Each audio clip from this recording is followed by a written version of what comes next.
I'll get into this story. Just get it over with. I have a rather large backyard, which I love and treasure. And in my backyard, the kids had a trampoline. You know, the big trampoline. You have the little net around it, and they jump up and down. And now around that trampoline, what keeps the canvas, whatever allows it to bounce up and down, what keeps that connected are the springs that go there's probably, I don't know, 60 or so springs, good-sized springs that go all the way around. So yesterday, it's 75 degrees and sunny, and I'm walking through the back, and all of a sudden I see a squirrel, and it was odd because the squirrel didn't seem to be afraid. It wasn't, and any time you startle one of these rats, they run, right? And this thing was just staying there. And as I got closer, it began to scurry, but couldn't get up. The arm, the paw, what would it be? The little hand of the squirrel. Yeah. The right rear was caught in the coil of the spring. Oh my gosh! And could not get out. So the closer I got, the more this thing became frantic. If you ever, it's a wild animal. Poor thing. And it was scurrying, and I could see if I keep doing this, it's gonna like pull his leg right off. So I backed up, and it calmed back down. And I'm like, well, maybe it will get away. Now at this point, it was literally dangling from its little paw there and twirling around. So it had to have broken whatever bone or cartilage is in there. So I went away, and I went back and checked again about 20 minutes later, and it was still stuck. So I'm like, do you leave the thing here, or what do you do? And a lot was going through my mind, like, should I kill it? What would Christine do? Yes, what would Christine do? And I became Christine. So I'm thinking, like, I could not let this thing stay there. It was stuck, and you can't reach and, let me help you get it out, and bang, it's going to bite you. Right. So there's do they bite? They're biters? Absolutely. Any wild animal is going to, going to bite you, and you don't know what you're dealing with. It could have a disease or something. Sure. So my son's like, well, let's go get some gloves. I'm like, I bite right through I don't have gloves that are going to stop a squirrel from biting through it. So what is really odd is as I got closer to the squirrel, it began to calm down, almost as if the squirrel knew. I know that I feel like I goof.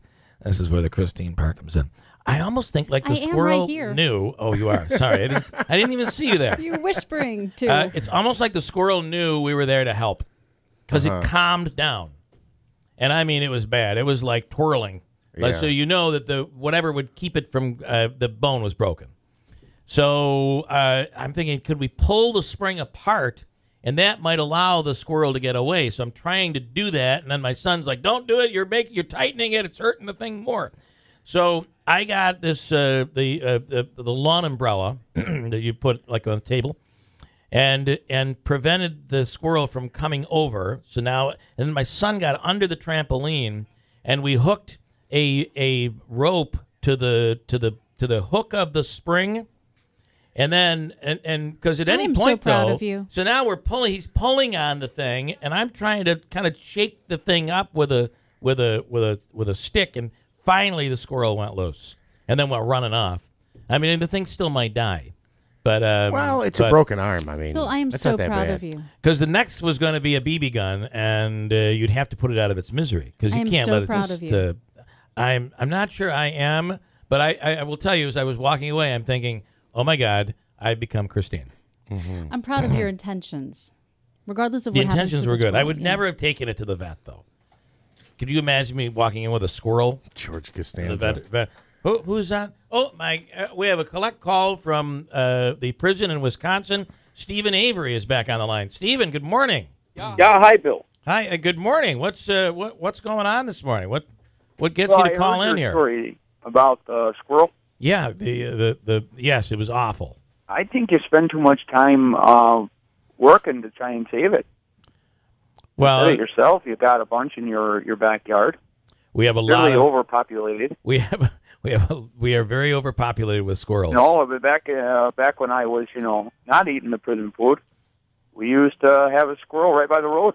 Okay, so you'd find them and we shoot them and we eat them. You'd eat the squirrels. Yeah, a lot of people will eat squirrels, and believe me, we have hundreds and hundreds in our backyard. Yeah. It's better and cheaper than bacon. Are you make squirrel bacon if you want?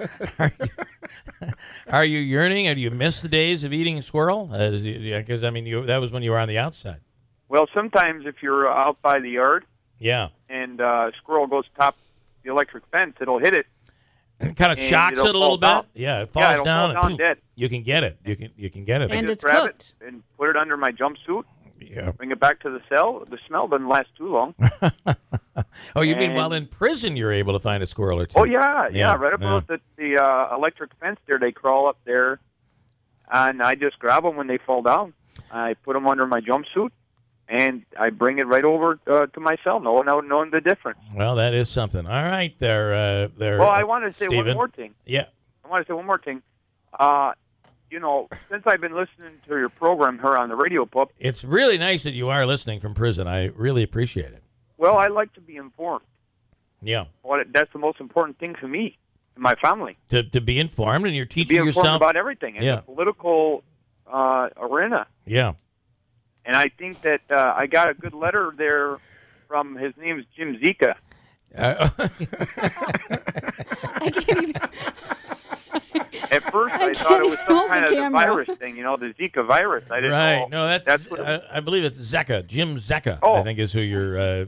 He's a listener here. I'm with him. Community, you're what's that?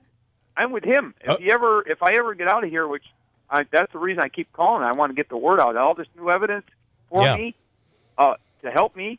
I want to come out of prison and immediately start stumping for Trump. Okay, so you'd vote like Zeka, you'd vote for Donald Trump. Donald Trump already called me. He say, Stephen, I know you did not do it, and I help you out. Is he going to give you some money for your defense? That, or he'll help me find some squirrels. Okay. All right. Stephen, thanks for the call. I appreciate your phone call, and I'm shocked that you're getting stuff from Jim Zeka. I guess maybe I'm not shocked. I'm surprised. He writes me twice a day. Twice a day. If I had a cell phone, I'm sure he'd text me. You get it much more than twice a day. I can guarantee that. Stephen, thank you.